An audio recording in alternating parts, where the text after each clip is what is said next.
Hello everyone, welcome to Focal Academy. See this problem. This is a problem on N-type semiconductor.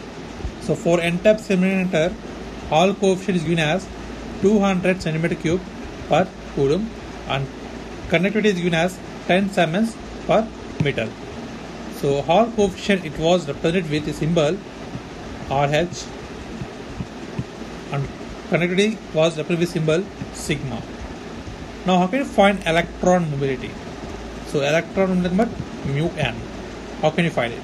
So first of all, recall, is there any standard relation between these three terms?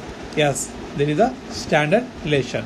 That is, electron mobility is always equal to product of RH with sigma. That is, mu n is always equal to sigma RH. In N-type semiconductor, that is, sigma is given as 10 siemens, that is 10 into, and RH is given as 200 cm³.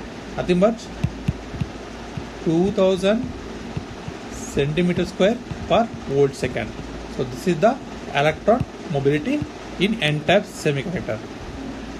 So this is the required answer for the given problem.